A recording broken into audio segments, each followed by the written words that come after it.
Hi, I'm Bunny. I'm with my husband Senpai, and we're gonna be talking. We're gonna be doing a vlog. Supposedly a series of vlogs about um, how we're going through the immigration thing. Yeah. By which we mean my bunny is applying to stay within the UK. Mm-hmm. So we thought we'd detail how it happens. Might help people come to terms with the fact that they're not the only people ever doing it. Yeah, because it was really hard to find people of our situation, and what I did find online is people who decided to get married in the UK, which was actually the more expensive option, and then like actually go back to the US for years before applying to stay with their spouse visa. See, we're doing a slightly different route than most people. Because I'm disabled, I claim a benefit called PIP, Personal Independence Payments, because I suffer from a condition called agoraphobia. No, that's agoraphobia, not agoraphobia. Agora, it comes from the Greek word meaning marketplace. Anyway, because of that, we've put in for what they call a discretionary leave to remain, because with Bunny being here now, they're supposed to automatically reject all requests, but because of my condition we can claim it on discretionary grounds, saying that it would be beneficial for me to have her stay here. And that seems to be quite a common thing that people try for, but not something that a lot of people know about. So we thought we'd maybe be able to help people have a better understanding of what's involved. To be fair, like I guess it was hard to find people online with our particular situation, because like not a lot of people do have disabilities, and there, when you're able to work, that you need to show that you can financially support your spouse, and we're hopefully going to be exempted from that because of his condition. The PIP. Normally I'd have to show that I can provide enough money to support both of us before she could come here. There are ways around that. Like if she was already working and was outside of the UK, we could then do it between us. But since she's here, she can't legally work. So puts us in a bit of a bind. Well, so far we've put forward the application. We went to a company called the UK Migration Lawyers, UML. We were thinking of doing it ourselves, because that would obviously be cheaper, because then we'd only have to pay for the actual application and, if successful, the NHS surcharge. As you see, healthcare in the UK is free at point of delivery. We do have insurance, but you don't need insurance to be treated. You will be treated regardless. I mean, Bunny's had experience with this, only minor things, but for contraceptives, do you want to tell me about that? I got the implant while I was here, and I had some problems with it. I just kept bleeding pretty much like for 2 months straight while I had the implant, and then now I'm taking the combination pill to hopefully stop it. I mean, right now I'm not endlessly menstruating, but after I get off the pills, let's see what happens. I mean, a lot of people have the good side effect, but I always seem to get the not so happy side effect when it comes to things. But so far the pills have been working. The part I was actually getting at is the fact that you're an American citizen. They still treated you without charging you. Oh yeah, that as well. She just went in, told them what was happening, gave them the UK address, and they're like, here you go, here's the medication. Both times. Which, there are ways to get it, I guess, for free in the US. Not so sure. Different states are more conservative. Speaking of which, on a bit of a lateral thing, it was it California or New York? That did what? It was either California or New York that have now made female sanitary products, like I think New York. Menstrual pads and stuff. They made them free for all women. Now that's a really good idea. Because, most women can't help but bleed all over the place. Well, yeah, it's not something you really have any control of. It's something that happens. But then, in the same time, shouldn't toiletries and... Well, I'm one of those filthy, libertarian types. I think everything should be provided for free. Your food, your entertainment, your living expenses. So, because everybody poops. True enough. But you think about it, there are ways around that. You can just use warm water to So clean your warm bum. water should be provided for everybody. Is it? Well, yeah, I can see that, but the point I'm making is with sanitary products, that's not something you have other options with. You need something to stop it bleeding, or you ruin your clothes. You know. Whereas when you poop, you can always go to a public toilet where you do get the products for free. So, Anyway. Not in the Philippines. You have to bring your own. Wow. Really? Because if people steal toilet paper if they leave toilet paper there. So. Well, I don't deny that I've gone and gotten a free toilet paper roll from Thingy Bobs in the past, but Anyway, point is, healthcare is free at point of delivery in the UK. It's all paid for by tax. So they have a thing called the NHS surcharge, the National Health Service, which ranges from £100 to £600, so about $200 to $1,000. I don't know the ins and outs of it. It stands to reason that'll be based on your age, your general health, and your expected longevity. So the younger and fitter you are, the less you're going to pay, because it's working on the principle that this is paying for how much you are likely to access health services within the next year. After that, once you become a citizen, you then get it. Well, once you get the visa to be here, you then qualify under the NHS, whether you're earning or not. When you are earning, you pay into you pay tax, and that goes into the NHS for everybody to access. When you're not, the people who are paying for everybody to access it. Yes. So. We could have done it all ourselves like that, which would have been cheaper, but neither of us are experts on immigration law. And I think we would have been rejected if we applied for stay with spouse visa, because I just came here under the visitor's visa. Well, it's supposed to be an automatic no, which is why we're going for the discretionary thing, which is where the UK migration lawyers came in. We did some looking. We thought we'd speak to them. And they told us the various options. Said the easiest way to do it would be for Bunny to go back to the States. She'd only have to be there a couple of weeks, long enough to go to I think it was the American Embassy, to fill out some paperwork there. Then she'd be able to come straight back whilst the application is going ahead. And we all know they have like a 95% success rate with that sort of thing, because we have really good political ties between the UK and US. And that was the more logical and the more sensible option. If we'd have done it through them, they'd have charged £1,100 for the legal fees. But when we actually took into consideration everything else, travel expenses, living expenses, it ended up coming out to about the same amount. So although the discretionary leave to remain is definitely more sensible, but cost wise, although the discretionary leave to remain that we're going for means that we paid them twice as much in legal fees, £2,200, because we were able to get it in before Bunny's short-term visitor's visa expires, which is in just under 4 weeks. Because we get it in before then, that gives her the right to stay here whilst the application is being processed. So even if they now reject our application, Bunny can still be here for another 6 months or so. And even if they reject, it's not like we get the letter and say, right, you have to leave today. They give you a realistic amount of time. They say typically a month for you to leave. So the total cost is going to come to about £3,800, and I think that's a more than reasonable price to pay for another 6 months with my wife.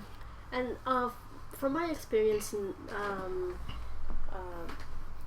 from my family who came from the Philippines, and family members that came from the Philippines, they didn't really use a lawyer, and then the one that didn't have a very good experience and said that paying that much for a lawyer sounds like a rip-off. But I think it helps it helps with not having to do it all yourself, and it's very stressful, and with the time, I do not do well under time pressure. I mean, I do more under time pressure, but I just... You pay more for it.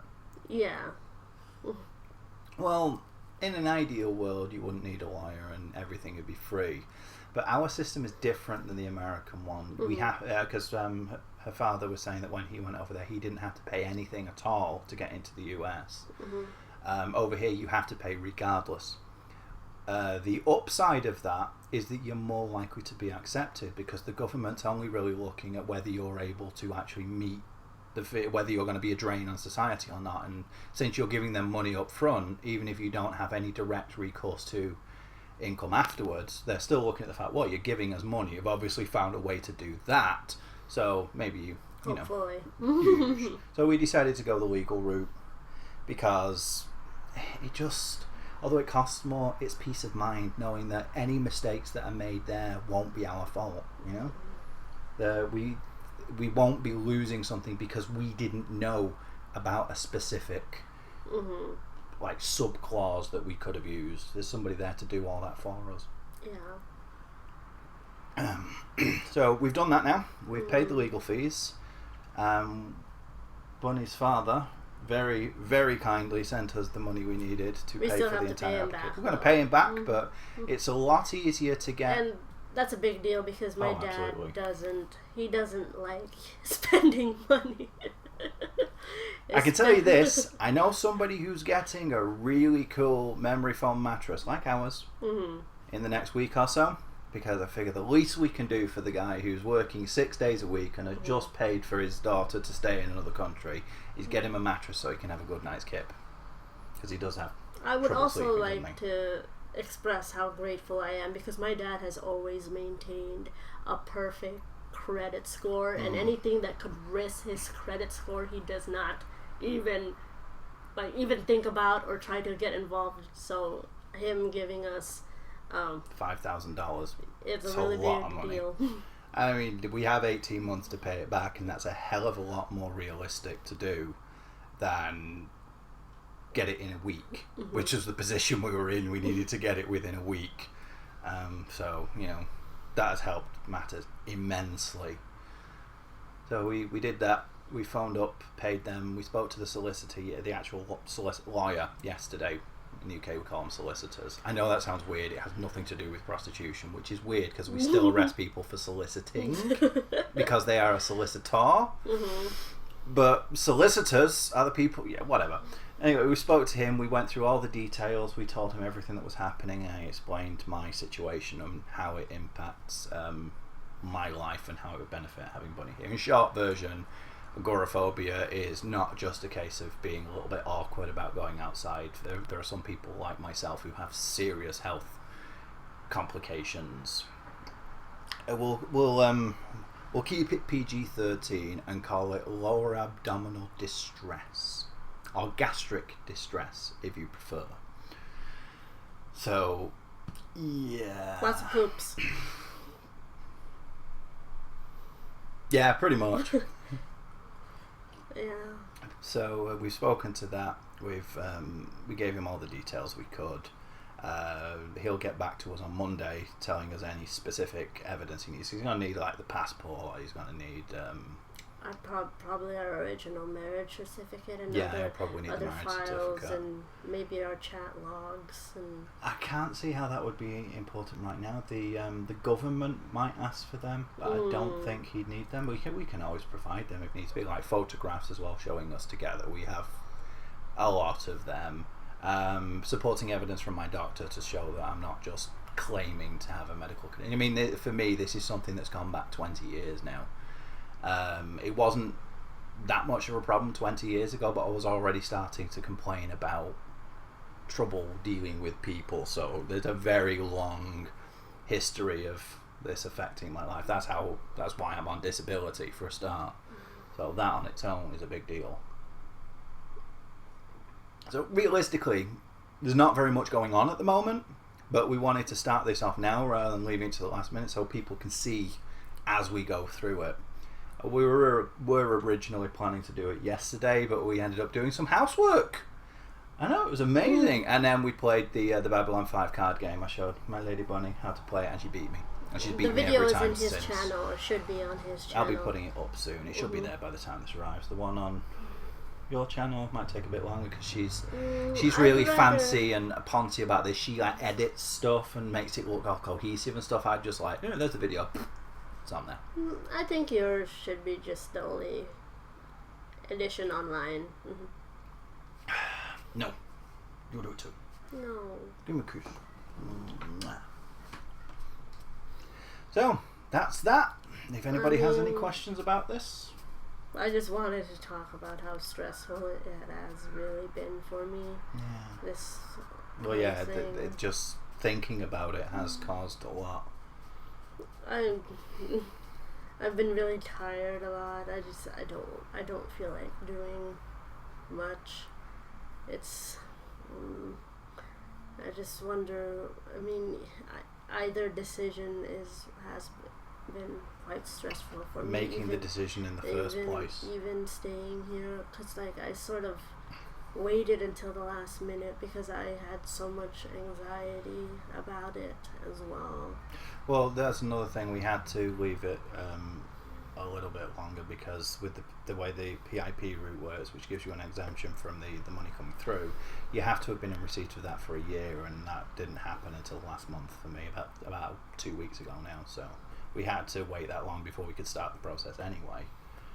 But that just made it way on us even more because we knew it was coming up and we didn't know what was happening. And then even when we did know what was happening, it's not all clear cut because Bunny going back to the US was the more logical and the more sensible decision, but we ultimately decided it wasn't the best decision for us because it would mean we'd have to be separated for a while, even only short term.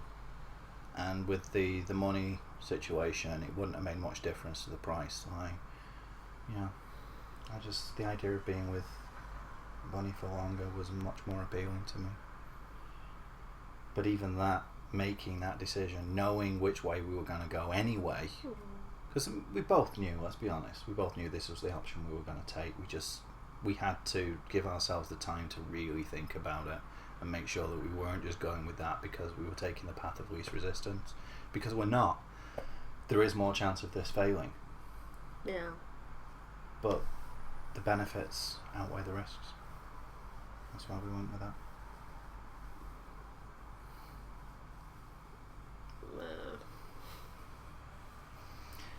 Yeah, now you get to see the worst side of the whole thing. Because it is, even under ideal circumstances, this is a very stressful situation because there's always that chance of getting it wrong, and plus, it's moving to another country. Yeah. It's a lot to take in.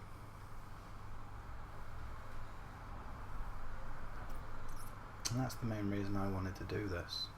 It's not just to show people the ins and outs of the legal side of things, but to show people how trying it can be. But also to remind them that, they're not the only person who's ever done this. There are people out there that can understand and appreciate how it feels.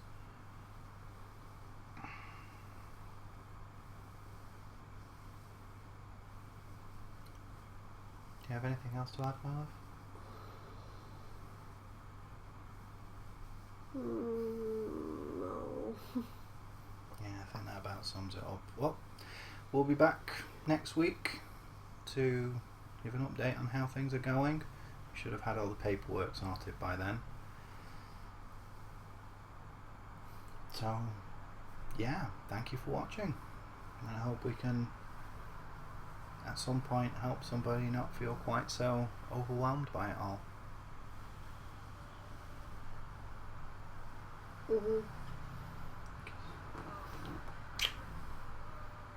Because I could tell you it's definitely worth it for me.